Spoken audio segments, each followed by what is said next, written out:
Happy Wednesday, everyone. When we last left off, Gregor and Boots had gone out on the waterway and found that it was quite treacherous, and Gregor had tried to escape. He landed on a beach and went towards a tunnel and was met by the face of a monstrous rat. Chapter 8. "Ah, here you are at last," said the rat idly. "By your reek, we expected you ages ago. Look, Fangor, he has brought the pup." A long nose poked over the first rat's shoulder. It had a friend. "What a tidbit she is," said Fangor in a smooth, rich voice. "I will allow you the entire boy if I may have the sweetness of the pup to myself, Shed." "It is tempting, but he is more bone than meat, and she is such a morsel," said Shed. "I find myself quite torn by your offer. Stand you, boy, and let us better tell your stuffing." The cockroaches had been freaky, the bats intimidating, but these rats were purely terrifying. Sitting back on their haunches, they were a good 6 feet tall, and their legs, arms, whatever you called them, bulged with muscle under their gray fur.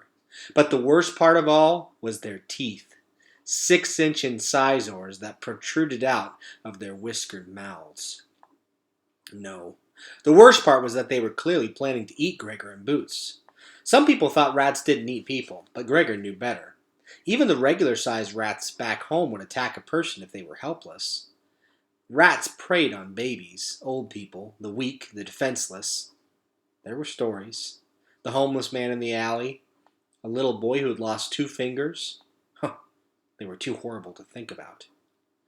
Gregor slowly got to his feet, retrieving the torch, but keeping it down at his side. He pressed Boots back against the cavern wall. Fangor's nose quivered. This one had fish for supper. Mushrooms, grain, and just a bit of leaf. Now that's flavorful, you must admit, Shed."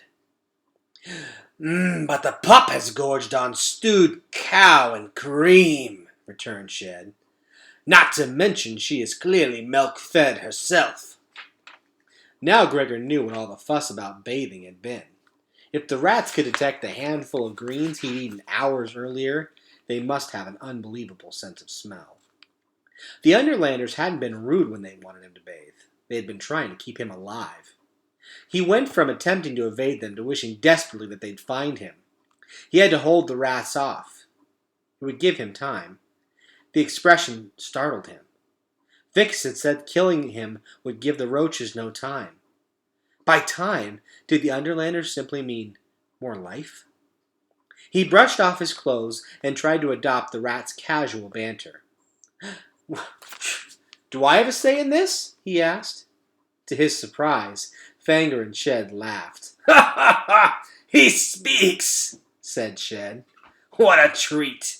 Usually we get nothing but shrieks and whimpers. Tell us, Overlander, what makes you so brave?" "Oh, I'm not brave. Bet you can smell that." The rats laughed again. "Ha ha! True! Your sweat carries much fear. But you still have managed to address us." "Well, I thought you might like to get to know your meal better," said Gregor. "Ha ha! I like him, Shed," howled Fangor. "Ha! I like him too," choked Shed. "The humans are commonly most dreary." "Say, we may keep him, Fangor." "Oh, Shed, how is that to be? It would entail too much explaining, and besides, all this laughter gives me hunger," said Fangor. "And me," said Shed. "But you must agree, to eat such amusing prey is a great pity." "Ah, a great pity, Shed," said Fangor. "But without remedy, shall we?" And with that, both rats bared their teeth and moved in on him. Gregor slashed at them with the torch, sending a trail of sparks through the air. He held it in front of him with both hands like a sword, fully illuminating his face. The rats pulled up short. At first he thought they were more afraid of the flame, but it was something more. They looked stunned. "Mock you shed his shade?" said Fangor in a hushed voice. "I mock it, Fangor," said Shed quietly. "And he is but a boy. Think you he is?" "He is not if we kill him!" Fangor growled, and lunged for Gregor's throat. The first bat came in so silently that neither Gregor nor the preoccupied rats saw it. It caught Fangor mid-leap, knocking him off course. Fangor plowed into Shed, and the rats landed in a heap. Instantly they regained their feet and turned on their assailants. Gregor saw Henry, Merith, and Perdita zigzagging their bats above the rats' heads. Besides avoiding one another in limited space, they had to dodge the wicked claws of the rats. Fangor and Shed could easily leap 10 feet in the air, and the sparkling ceiling of the cavern over the beach was not much higher. The humans began to dive at the rats, wielding swords.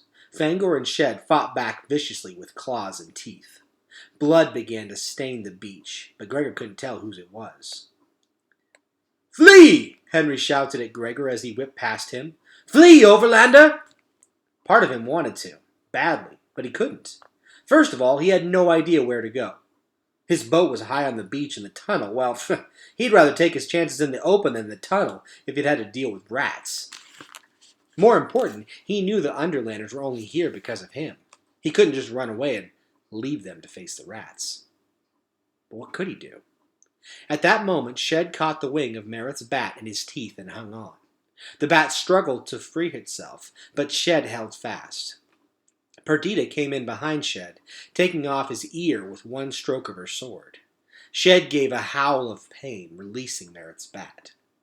But as Perdita pulled out of her dive, Fangor leapt onto her bat, ripping a chunk of fur off its throat and hurling her to the ground. Perdita hit her head on the cavern wall as she landed and was knocked out. Fangor loomed over her and aimed his teeth at her neck. Gregor didn't remember thinking of his next move. It just happened. One minute he was pressed against the wall, and the next he had jumped forward and thrust his torch into Fangor's face. The rat shrieked and stumbled backward, right into Henry's sword. Fangor's lifeless body fell to the ground, taking the sword with it. Fangor's shriek finally woke Boots, who took one look over Gregor's shoulder and began wailing at the top of her lungs. Her cries echoed off the walls, sending Shed into a frenzy and disorienting the bats. "How fly you, Merith?" yelled Henry. "We can hold!" cried Merith, although his bat was spraying blood from its wounded wing. Things didn't look good.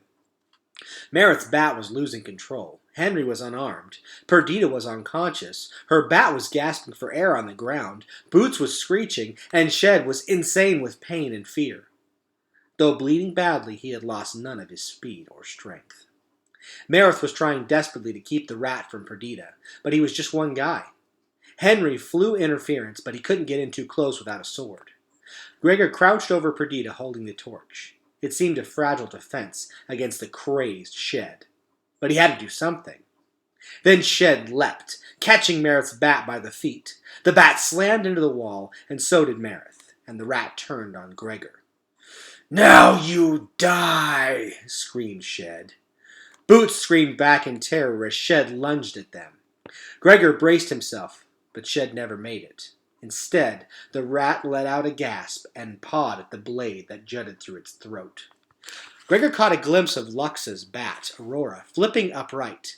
He had no idea when she'd arrived. Luxa must have been flying completely upside down when she'd stabbed Shed.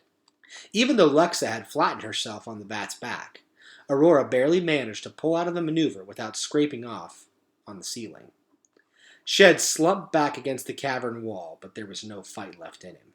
His eyes burned into Gregor's. "Overlander," he gurgled. "We hunt you to the last rat." And with that, he died. Gregor had only a moment to catch his breath before Henry landed beside him. Pushing Gregor out onto the beach, he lifted Perdita in his arms and took off yelling, "Scorch the land!" blood pouring down his face from a gash on his forehead. Marith was already wrenching the swords from Shed and Fangor. He dragged the rats into the river, and it quickly carried their bodies away. His bat shakily regained the use of its wings, and he hurtled onto its back. Marith caught Boots' backpack and hoisted Gregor onto his stomach in front of him. Gregor saw Aurora hook her clawed feet into the fur at the shoulders of Perdita's injured bat. Luxa had at some point retrieved the oil lamp from the boat.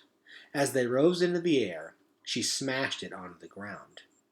"Drop the torch!" yelled Marith, and Gregor managed to straighten his fingers, releasing it. The last thing he saw as they darted out of the cavern was the beach bursting into flame. Wow, that was a pretty exciting chapter. All right, the next chapter is titled Chapter 9. I guess we'll wait to see what happens next. Boys and girls, have a wonderful day.